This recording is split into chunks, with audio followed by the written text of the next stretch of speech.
चंद्र विजेता dramatic club 49तम सांस्कृतिक कार्यक्रम उद्यापित।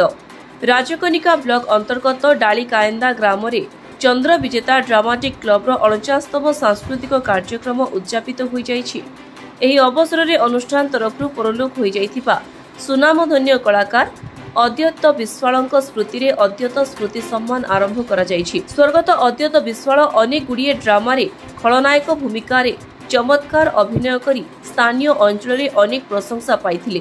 तांकर स्मृति बंचाई रहिबा पई ओ नूतन कलाकार मानकु उत्साहित करिबा पई एवं कला को सम्मान देबा पई तांको सान भाई समाजसेवी अमर विश्वाल एही प्रशंसनीय कार्य करिसेंती। कैलाश चंद्र सेठी चंद्र विजेता ड्रामाटिक क्लब डालीकाएंदार सदस्य। कौन सर कहबे आपनकर आज जो ग्राम रे जो ड्रामा होची केते वर्ष अनुष्ठान कोन कहबे से विषय रे? 49 वर्ष हेबो ए पडिया रे चंद्र विजेता ड्रामाटिक क्लब डालीकाएंदा तरफरु कलाकार मानकु नै ग्राम डालीकाएंदा गाँव कलाकार मानकु नै आमर ड्रामा परिवेशन हुए।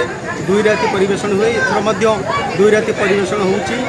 जो 2टी नाटक होउची भूल तोर भुगुची मु आज हेबो एवं आसंता काली हेबाकु जाउची। काहाकु कहिबी दुख कहानी 2टी अनुष्ठित हेबो। आज जो ड्रामाटी अनुष्ठित हेबाकु जाउची आजिकार ये जो मंच को उद्घाटन करथिले आमर ओडिशा स्टार्ट नवरत्न पुरस्कार प्राप्त कनिका भास्कर डालीकाएंदा रत्न समाजसेवी डॉक्टर हयग्रीव गुरु कमल रे आज स्टेज उद्घाटित होता। आज मुख्य अतिथि रूपे पाई ये मंच आज गर्वित होती। तेणु खूब धूमधाम बहुत आनंद ये ड्रामाटी आम ये उपभोग करूँ। रज मौजटा को आम पालन करूँ एवं बहुत लोक ये समागम होती। आमर प्राय 4000 चेयर ये पड़ुची। ता बाद आमर 2-3 हजार लोक बाहर बसुँच से आम गोटे क्षमा करेंगे समस्त आम चेयर दे पार न किंतु भारी भल हुए। बहुत भल सुंदर प्रोग्राम हुए।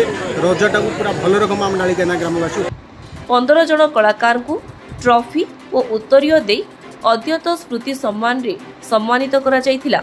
एही कार्यक्रम रे मुख्य अतिथि रूपे सिको ग्राम पंचायतर सरपंच गंगाधर बेहेरा, मुख्य वक्ता रूपे शिक्षाविद विद्याधर बेहेरा, सम्मानित अतिथि रूपे समिति सभ्य अमित कुमार नायक, शिक्षाविद वासुदेव स्वाई, ग्राम कमिटी सभापति रविंद्र स्वाई, उपदेष्टा गंगाधर गोपाल, वरिष्ठ कलाकार विनय भूषण जेना, प्रशांत राउत, सरोज बेहेरा, प्रेमानंद विश्वाल, भरतपाज माहुंत, दुशासन स्वाई, मुरली सेठी प्रमुख उपस्थित रहिथिले। राजकनिकार सरोज कुमार बेहेरांको रिपोर्ट स्वास्तिक।